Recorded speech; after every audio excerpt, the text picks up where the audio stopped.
Assalamualaikum warahmatullahi wabarakatuh.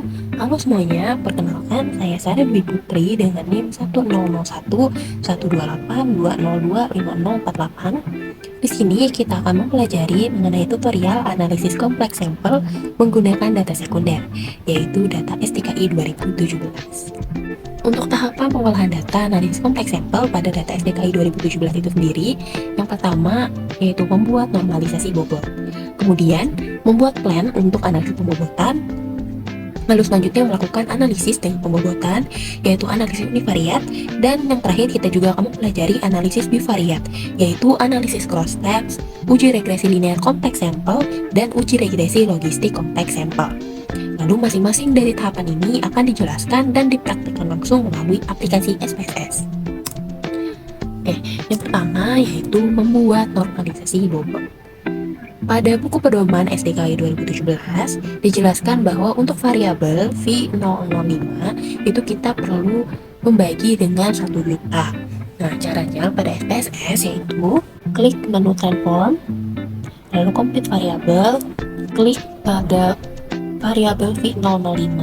V005 masukkan ke dalam tabel numeric expression lalu dibagi dengan 1 juta.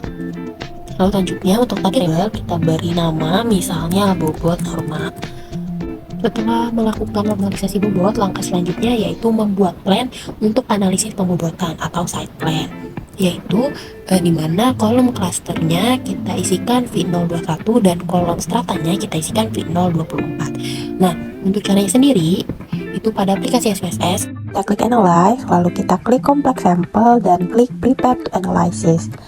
Lalu selanjutnya kita pilih create a plan file, lalu kita pilih di folder mana kita mau menyimpan CS file kita. Misalnya di sini kita tulis dengan nama bobot latihan 1, lalu kita save, lalu kita klik next. Selanjutnya masukkan variabel V024 ke dalam strata dan variabel V021 ke dalam cluster, dan variabel bobot latihan tadi kita masukkan ke sample weight, lalu kita klik next, next, dan finish. Selanjutnya setelah selesai melakukan analisis pembobotan tadi, maka kita bisa melakukan analisis univariat dengan pembobotan. Misalnya di sini kita ingin mengetahui distribusi frekuensi usia responden dalam kategori, yaitu caranya pada SPSS kita klik menu analyze, kita klik complex sample dan klik frequencies.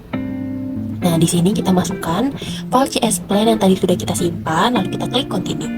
Lalu masukkan pada frequency tables variabel yang ingin dianalisis. Dalam hal ini variabel umur responden berdasarkan kategori. Statistik, lalu kita centang population size, table percent, standard error, sama confidence intervalnya, lalu klik continue, lalu OK. Selanjutnya didapatkan hasil output sebagai berikut, yaitu dengan interpretasi bahwa hasil analisis tersebut menunjukkan responden paling banyak berusia antara 45 sampai 49 tahun, yaitu sebesar 23,5%, dan paling sedikit berusia antara 15 sampai 19 tahun, yaitu sebesar 0,5%. Oke, selanjutnya kita bisa melakukan analisis univariat berupa analisis deskriptif. Misalnya di sini kita ingin mengetahui rata-rata jumlah anggota keluarga. Maka caranya di SPSS yaitu kita klik menu analyze, lalu klik complex sample dan klik deskriptif. Nah, pada menu CS plan kita masukkan bobot latihan yang tadi, lalu kita masukkan variabel yang ingin dianalisis, yaitu dalam hal ini jumlah anggota keluarga. Lalu kita klik statistik dan kita centang menu yang dibutuhkan. Misalnya dari sini menu mean, sum, standard error, dan confidence interval, lalu klik continue. Berdasarkan hasil analisis univariat yang telah dilakukan, maka dapat didapatkan hasil output sebagai berikut yang dapat kita interpretasikan bahwa rata-rata jumlah anggota keluarga adalah 4,98 atau 5 orang. Oke, selanjutnya kita akan melakukan analisis bivariat berupa analisis cross steps. Untuk caranya, klik menu analyze, lalu kita klik complex sample dan kita klik cross steps. Masukkan CS plan yang sudah di-save tadi, lalu kita masukkan variabel dependent ke dalam rows dan variabel independentnya ke dalam column. Nah, dalam hal ini misalnya saya ingin melihat hubungan antara keterpaparan informasi KB di TV, yaitu variabel independennya, dengan usia saat sterilisasi atau usia saat menggunakan KB. Lalu kita klik statistik dan kita centang menu yang dibutuhkan. Misalnya test of independence of rows and columns kita centang dan lain sebagainya. Lalu kita klik continue dan kita klik OK. Berdasarkan hasil analisis cross-tabs yang telah dilakukan, menunjukkan bahwa nilai signifikansi itu sebesar 0,454, yang artinya p-value kurang dari 0,05 dan keputusan ujinya HO diterima, yang dapat ditarik kesimpulan bahwa tidak terdapat hubungan antara keterpaparan informasi KB di TV dalam sebulan terakhir dengan usia saat sterilisasi atau menggunakan KB. Next, selanjutnya kita akan melakukan analisis bivariat juga, yaitu uji regresi linear kompleks sampel. Nah, dalam panduan IBM SPSS ini disebutkan bahwa dalam melakukan uji regresi linear kompleks sampel itu pada bagian dependent itu harus berbentuk kuantitatif atau numerik, dan pada bagian factors itu berbentuk kategorik, dan bagian covariates itu berbentuk kuantitatif atau numerik. Untuk caranya di SPSS sendiri yaitu kita klik analyze, lalu kita klik complex sample dan klik general linear model. Nah, lalu kita masukkan CS plan itu di save tadi. Lalu kita masukkan untuk variabel dependentnya jumlah anak hidup, lalu variabel independennya adalah keterpaparan informasi mengenai KB di pelayanan kesehatan, variabel covariance-nya yaitu jumlah anggota keluarga. Lalu kita klik statistik dan kita centang, lalu kita klik continue dan klik OK. Oke, hasilnya didapatkan, outputnya itu kita bisa lihat di bagian R-square-nya.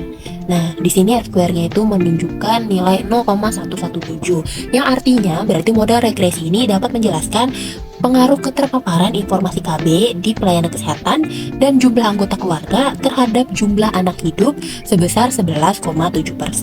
Sisanya dijelaskan oleh faktor lain di luar model. Oke, selanjutnya kita akan melakukan uji analisis regresi logistik kompleks sampel. Nah, pada panduan IBM SPSS statistik juga dijelaskan bahwa variabel dependent dalam uji regresi logistik kompleks sampel itu harus berbentuk kategorik. Untuk variabel factors itu harus berbentuk kategorik juga. Dan pada bagian covariates itu berbentuk numerik atau kuantitatif. Caranya yaitu pada aplikasi SPSS kita klik analyze, lalu kita klik complex sample dan kita klik logistic regression. Lalu kita pilih CS plan yang tadi sudah kita simpan. Lalu selanjutnya kita pilih untuk variabel dependent berbentuk kategorik. Di sini pengetahuan tentang ovulasi.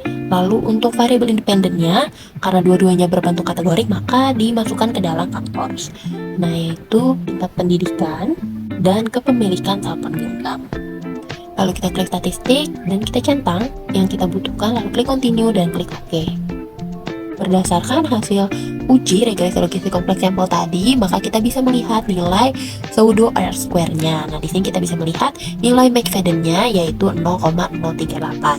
Nah, hasil ini menunjukkan bahwa kemampuan variabel independen yaitu pendidikan dan kepemilikan telepon genggam dalam menjelaskan variabel pengetahuan tentang ovulasi itu sebesar 3,8%. Sisanya dijelaskan oleh faktor lain di luar model. Oke, mungkin itu saja dari saya mengenai tutorial analisis kompleks sampel menggunakan data sekunder yaitu data SDKI 2017. Jika ada pertanyaan boleh langsung komen di kolom komentar di bawah ini. Thank you guys for watching. Bye.